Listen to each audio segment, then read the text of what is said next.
Hi, everyone, this is the Encyclopedia Channel.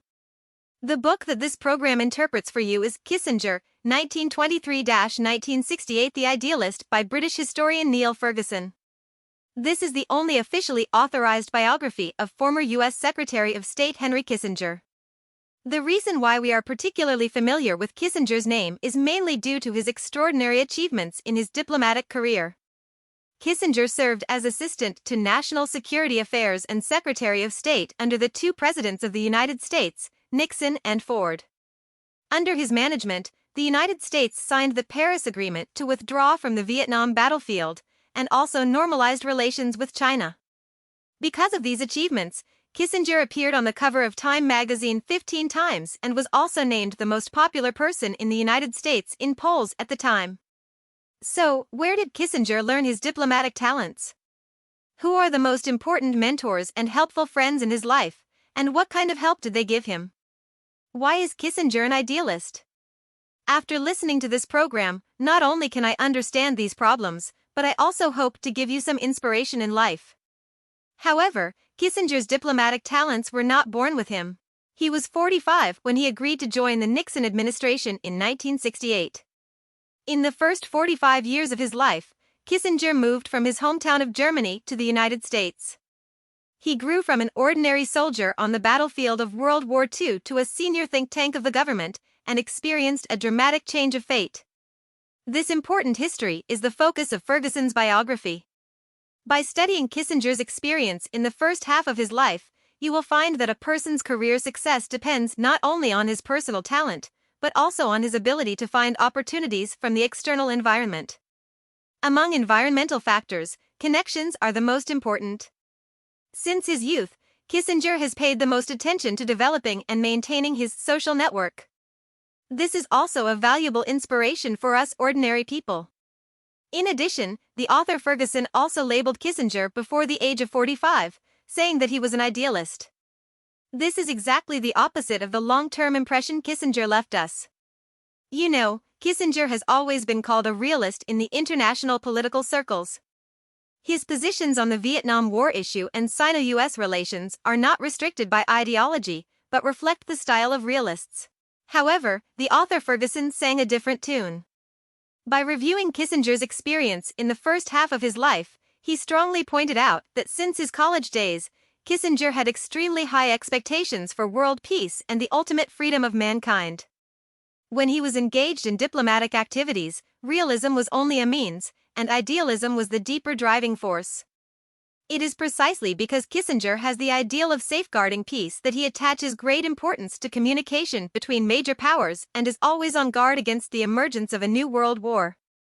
Ferguson's discovery provides an important new perspective for our understanding of Kissinger's diplomatic achievements. It can be said that Kissinger's life revolved around the proposition of how to realize ideals in real politics.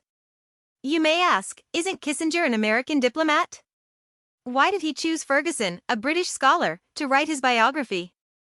It turned out that in 1998, Ferguson wrote a detailed family history for the famous Chable Rothschild family, which was widely praised in the English-speaking world. Kissinger noticed this set of books and decided that Ferguson was an impartial and reliable writer. In 2004, Ferguson began to teach at Harvard University, Kissinger's alma mater. The two had the opportunity to contact directly, and Kissinger made the authorization. In order to restore Kissinger's life in the first 45 years, Ferguson consulted more than 8,300 materials in more than 110 archives around the world. Kissinger himself also provided 145 boxes of personal papers, including his early letters and diaries. It took Ferguson 11 years to write this book based on these voluminous historical materials. After the book was published, it was highly recommended by three former U.S. Secretaries of State: Schultz, Baker, and Rice. If you want to systematically understand the first half of Kissinger's life as a world celebrity, Ferguson's book can be said to be the best choice. Next, we will divide it into 3 parts to explain the main content of this book for you. First, let's review how Kissinger grew from a German immigrant to a senior think tank of the U.S. government, and what important life opportunities there are. In the second part, I will take you to understand the social network of the young Kissinger, especially the 4 mentors and helpful friends who influenced him in the first half of his life. Finally, I would like to summarize for you what inspiration Kissinger's growth experience can provide for us ordinary people. First part. You probably already know Kissinger. He was a Jew born in Germany and later naturalized in the United States. For this reason, Kissinger was not eligible to run for the presidency of the United States and could only serve the U.S. government as a senior staff member and executive officer. But you may not know that the decision of the Kissinger family to immigrate from Germany to the United States allowed the future master of diplomacy to escape the threat of the Holocaust. But more than 20 relatives of him lost their lives forever. Kissinger was born in Fürth, a small city in southern Germany, in May 1923. His father was a middle school teacher, who belonged to the typical middle class and lived a comfortable life.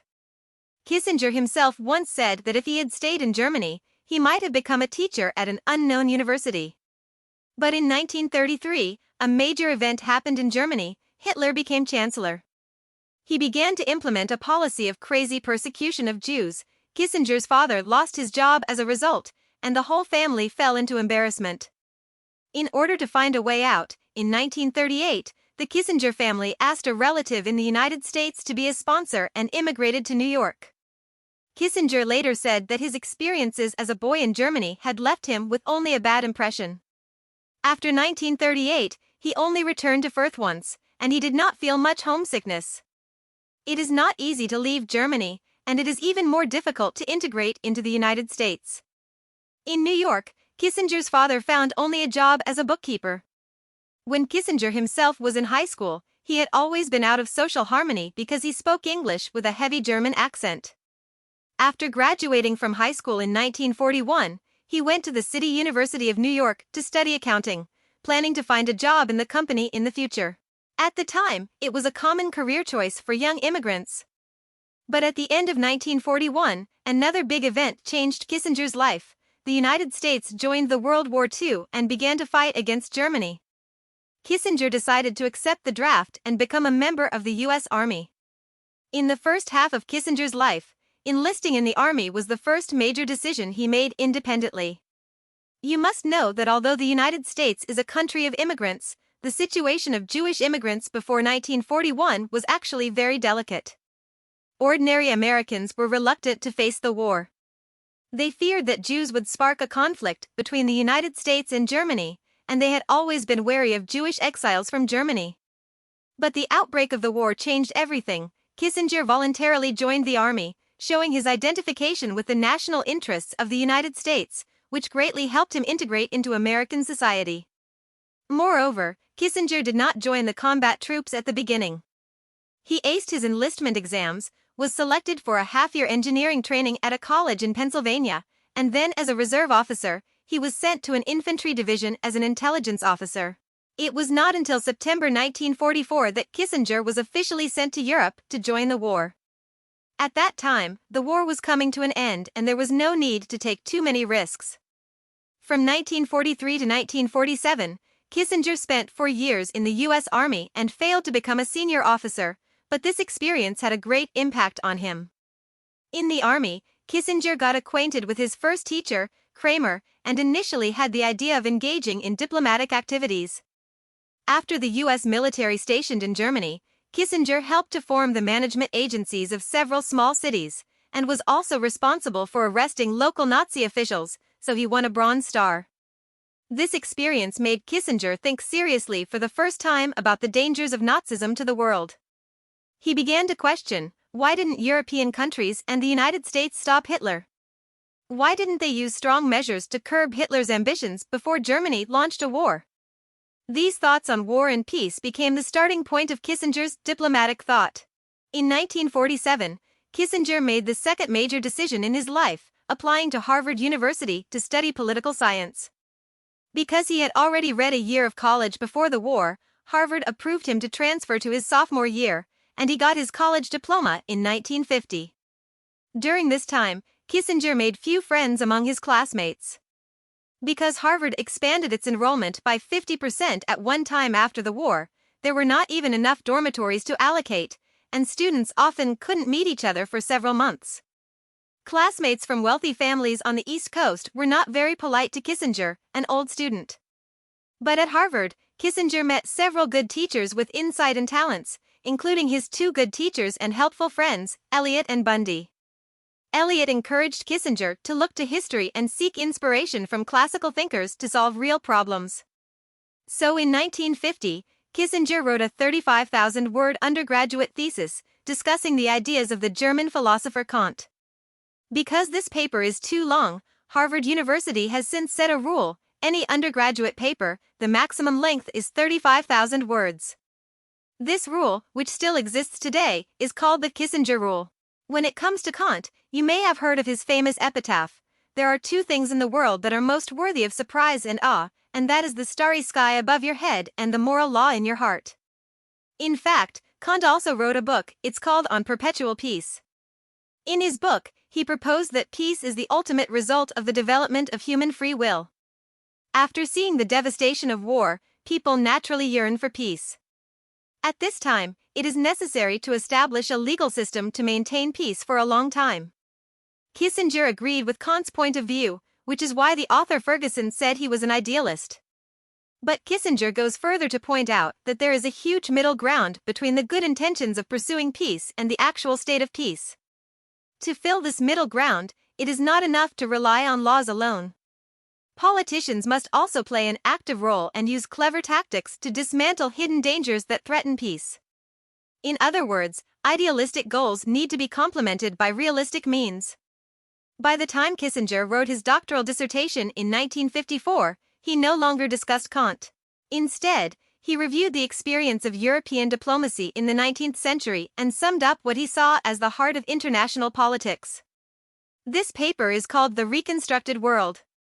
If you are interested, you can find it online. In 1954, Kissinger was 31 and already a budding historian.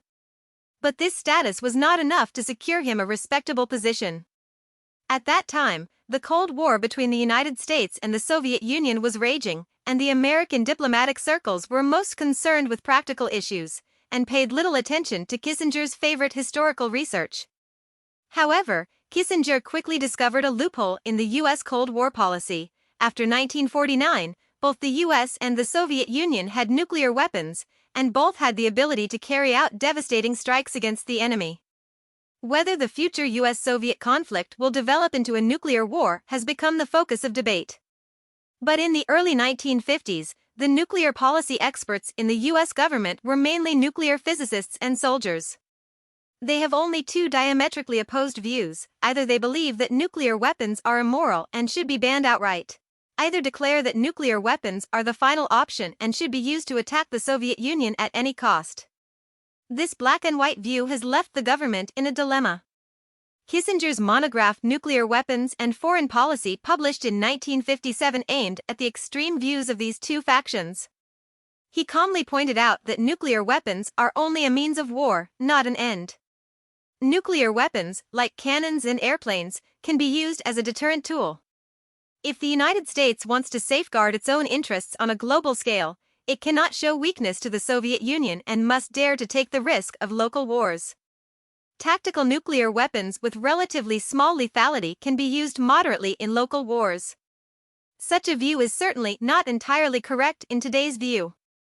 But at the time, it was a unique proposition, allowing the U.S. government to find a balance between large-scale nuclear war and giving up nuclear weapons. After the publication of this book, Kissinger became famous all at once. For the first time, American leaders have noticed that there is such a scholar who understands history and pays attention to reality. Kissinger became a rising star in policy research circles. In the mid to late 1950s, Kissinger made the third major decision in his life. While continuing his academic research at Harvard, he began to act as a think tank for the U.S. government. Under Presidents Kennedy and Johnson, Kissinger often participated in White House meetings and also accepted missions to fly to Vietnam and Germany to investigate the political situation there. In the process, Kissinger discovered that U.S. foreign policy was not the result of deliberation, and that every branch of the government had its own interests. The Ministry of Defense was unwilling to give up its influence in Vietnam. Knowing that the Vietnam War could not be won, it encouraged the president to continue to increase troops. The Soviet policy experts in the State Department also formed an interest group. They advocated détente between the United States and the Soviet Union so that they would have a greater say. This kind of strife between departments has gradually led the U.S. Cold War policy into a dead end. As a participant in policy formulation, Kissinger increasingly felt that there could only be one center of power within the government, so as to avoid chaos. When he formed an alliance with Nixon in 1968 and began to act as a traitor of American diplomacy, it was based on this concept that a revolution in American diplomacy began. The second part. The above is the experience of Kissinger in the first 45 years of his life that Ferguson restored for us.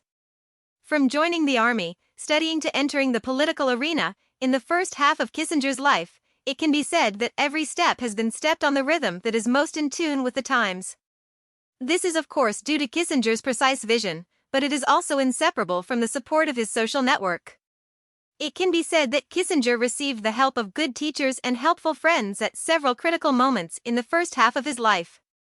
This is of great significance to his later career. The first is his eldest brother Kramer in the army. Don't underestimate this Kramer. He is also an outstanding diplomatic thinker. In addition to Kissinger, he also discovered another U.S. Secretary of State Haig. Kramer is 15 years older than Kissinger and is also a German Jew. He received 2 doctorates in law at the age of 26. After the outbreak of World War II, Kramer went into exile from Europe to the United States and joined the U.S. military as an intelligence officer. He joked that he is good at thinking and doesn't like to act, so he is not suitable to be the Secretary of State, but he can be a mentor to the future Secretary of State. Kissinger was Kramer's first apprentice, whom he had met in boot camp in 1944. At that time, Kissinger was attracted by Kramer's speech talent and took the initiative to write a letter asking to know the big brother. Kramer found that Kissinger had a strong understanding of history and politics, and he was determined to teach Kissinger everything he could. When he met Kramer, Kissinger was only 19 years old and knew nothing about international politics. And Kramer is already a mature international law expert and historian.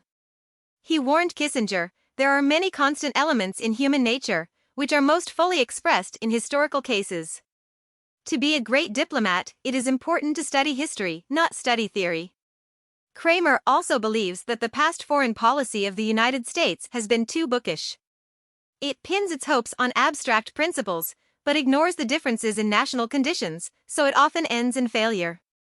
To avoid repeating the same mistakes, we have to face reality, figure out the needs of each country, and then maintain a balance between them. These insights had a very important impact on Kissinger's later diplomatic thinking. After the World War II ended, Kramer also used his social connections to issue a letter of recommendation to Kissinger for admission to Harvard. It can be said that without his guidance, there would be no Kissinger later. Incredibly, Kramer is also a no-nonsense friend. When Kissinger started his academic career at Harvard, Kramer had already become a senior advisor to the U.S. Department of Defense. Throughout the Cold War period, he has been a member of the core think tank of the U.S. government. To help Kissinger achieve his personal career aspirations, Kramer generously shared his social connections. He also seriously warned this apprentice, even if you are in a high position, don't be corrupted by power, and don't get involved in unnecessary factional struggles. Although Kissinger and Kramer's relationship cracked after he became a Nixon confidant and they didn't speak for 28 years, the friendship was later restored. After Kramer's death in 2003, Kissinger said, "He has always been a beacon for me." After entering Harvard University in 1947, Kissinger met his second mentor, Professor Eliot. Eliot was not only an outstanding historian, but also enthusiastic about politics and served as an advisor to 6 U.S. presidents. He taught Kissinger that it is not a downfall for a scholar to be politically active. On the contrary, politics itself is a choice between good and evil in human nature, and it can test the reliability of the moral principles that scholars describe in their papers. The author Ferguson believes that Kissinger's idealistic temperament in his youth was obviously influenced by Eliot. In addition, Eliot is a thinker with a global perspective. Between the two wars, he had studied at Oxford University and had a very deep understanding of Britain and even Europe as a whole. In the 1950s, after Elliot became an advisor to President Eisenhower, he immediately began advocating U.S.-European cooperation. He determined that the position of Western European countries would play a key role in the outcome of the U.S.-Soviet Cold War. Influenced by Elliot, Kissinger also began to pay attention to European issues. In his later diplomatic blueprint, the cooperation between the United States and Europe has always been an important layout to contain the Soviet Union. In all fairness, although Elliot has always been optimistic about Kissinger's talent, he did not care about Kissinger's doctoral dissertation in terms of academic training, and he seldom guided Kissinger's research topics in every detail. However, Elliot opened up his social network to Kissinger, which was a significant endorsement. In the 1940s and 1950s, Elliot was the most popular professor at Harvard University. Among his close students are future U.S. President Kennedy, Secretary of State Rusk, and Huntington, author of The Clash of Civilizations. In other words, Elliot alone connected the entire political academic elite group on the East Coast of the United States. For Kissinger, who was still unknown at the time, squeezing into Elliot's social network meant becoming a member of the elite community and getting help from others. In fact, Elliot not only recommended Kissinger to be the director of the Harvard Symposium on International Studies, but also actively sought out a long-term teaching position for him. Kissinger's ability to become an important think tank of the U.S. government in his 40s is directly related to Elliot's influence in the diplomatic system. Interestingly, the person who first introduced Kissinger to Nixon was actually Elliot. Elliot was Nixon's speechwriter for the 1960 U.S. election. At that time, he proposed, in order to improve the efficiency of American diplomacy, it is necessary to set up a position directly under the president's orders, so that this person can bypass the State Department and directly formulate and implement the most important foreign policy. With Nixon losing the general election to Kennedy, Elliot's plan came to nothing. But in 1968, when Nixon finally won the election, he actually implemented Elliot's plan, turning the post of National Security Advisor into a key link in U.S. foreign policymaking. Nixon's first national security advisor was Elliot's student Henry Kissinger. It can be said that Elliot influenced Kissinger's political career both directly and indirectly. The third was McGeorge Bundy, who was also his teacher at Harvard. This Professor Bundy has a prominent position. He was born in an elite family in Boston. His father was an assistant secretary of state and his mother was the niece of the president of Harvard. Bundy himself took a path of choosing academics and politics. In 1948, he was only 29 years old, and he already had 3 social identities. He was a guest lecturer at Harvard University on American diplomacy, a speechwriter for Republican presidential candidate Dewey, and an analyst at the famous think tank Foreign Relations Council. The Marshall Plan that the United States aided Europe was formulated by the research team where Bundy was. In 1953, at the age of 34, Bundy was hired by Harvard University as a professor of administration and concurrently as the dean of the Faculty of Arts and Sciences. For a long time, he was the biggest figure in the whole Harvard after the president. Kissinger had been Bundy's teaching assistant when he was a Ph.D. student, and the two met in this way. Bundy's greatest influence on Kissinger was to demonstrate the possibility of the transformation of academic elites into political decision-makers. Kissinger's own doctoral supervisor Elliot, although he also served as a presidential advisor, has always played the role of a staff member. Elliot has been teaching at Harvard for more than 40 years. Academics are his main business, and politics is just a personal hobby. But Bundy is different. He declared in the early 1950s, Harvard graduates should join the government, hold important administrative positions, and use their academic talents to serve the country. At that time, there was a concept in the United States called Boswald, which said that young people who grew up on the Harvard campus near Boston came to Washington and became members of the political decision-making circle. Kissinger is quite envious and respectful of the Boswald circle. He took the initiative to approach Bundy and expressed his enthusiasm for politics. Bundy also valued Kissinger's talents, finding him a position at the Council on Foreign Relations and helping Kissinger secure a tenure at Harvard in 1959. For a while, Kissinger became almost Bundy's second-in-command, and the two formed a political mentorship. In 1960, Bundy's good friend Kennedy was elected President of the United States, and he nominated Bundy as assistant to national security affairs. The smug Bundy is determined to develop a Harvard gang in the government and bring his best students to Washington. Kissinger was also given the opportunity to pick a government job, and he wanted to go to the State Department, which is the United States Foreign Ministry. But Bundy vetoed Kissinger's idea. He told his disciples, "If you want to really influence decision-making, you have to stay closer to the highest power. So instead of going to the State Department, squeeze your way into the White House and get a seat next to the president." In the end, Kissinger decided to join Bundy's own staff in charge of European issues. This position is not high-level, but it often has meetings with the president and has the opportunity to participate in the highest decision-making. President Kennedy soon became deeply impressed by Kissinger's international vision and business ability. At that time, Kissinger was called Bundy's prodigy by the American media. Some people even speculate that he will become Bundy's successor in the future. However, the relationship between the master and apprentice subsequently cracked. In terms of age, Bundy is only 4 years older than Kissinger, and he is not willing to let his apprentice replace him prematurely. From the perspective of interpersonal relationship, Bundy and President Kennedy have been close friends for many years and belong to the Democratic camp, while Kissinger is a Republican. This background also led to a gap between them. In fact, Kennedy himself did not have much partisanship. In 1963, he proposed to give Kissinger a more important position, but this in turn created a sense of crisis for Bundy. Bundy, the teacher, now began to do everything possible to obstruct the career of the students and suggested to the president that Kissinger was an unreliable conspirator. Kissinger himself was aware of this. After 1963, although he was still working for the U.S. government, his relationship with Bundy had become cold. Still, Kissinger gave Bundy high marks in his memoirs. He said, "It was precisely because he watched Bundy's political career at close range that he truly understood the personnel struggle within the U.S. government." Bundy, the teacher, became the mirror of the student Kissinger. The fourth is Nelson Rockefeller, commonly known as Little Rockefeller. You can tell from his surname that he comes from the famous Rockefeller family in New York, and his grandfather was the richest man in the United States in the early 20th century.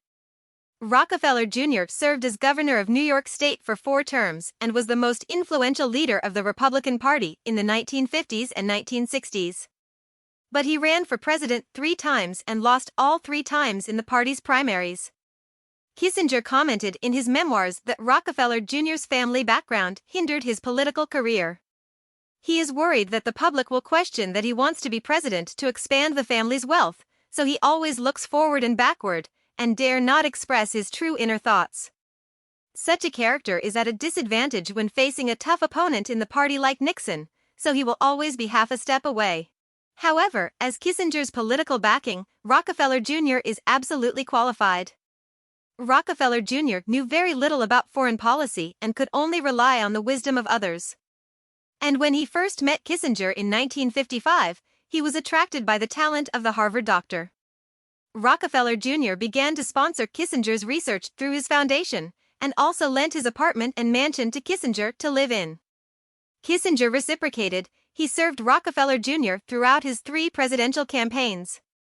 The author of this book, Ferguson, believes that Kissinger actually had a premonition that Rockefeller Jr. would never become president.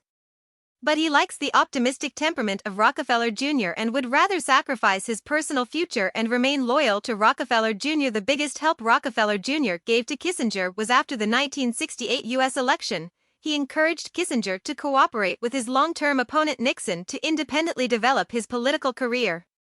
Kissinger then joined the Nixon administration without any problems, which became a good story in the history of American politics. Now, let's review the main content of Ferguson's book. In the first 45 years of his life, Kissinger completed his growth from immigrating from Germany to a senior think tank of the U.S. government. This unique experience laid an important foundation for him to become a generation of diplomatic masters. For us ordinary people, Kissinger's ability to accumulate and utilize his social network can actually be emulated. When Kissinger met Kramer in the military, the 2 men were unknown. But Kissinger respected Kramer's knowledge and experience and was willing to learn from him, which became the beginning of their long-term friendship. At Harvard, Kissinger not only learned professional knowledge from Eliot and Bundy, but also imitated their life choices and was willing to provide necessary help for the teacher's career. This modesty and wise attitude is the key to his integration into the American elite circle. Kissinger's personal loyalty to Rockefeller Jr. caused him to lose his temporary political opportunities, but he also established an honest and reliable reputation, which created conditions for him to be reused by Nixon later. It can be said that Kissinger's "for good teachers and helpful friends" correspond to the four most important values in life. Some are willing to teach you knowledge, some are willing to lead you into the industry, some are willing to give you opportunities, and some are willing to invest in you. Each of these four values requires meticulous maintenance, long-term vision, and repeated weighing. After listening to Kissinger's example, do you have more plans for your own life path? This is the end of this episode of the show. What do you think about it differently? Welcome to leave a message to discuss with everyone. Hey, if you like our channel, please subscribe us. Haha, remember to like it.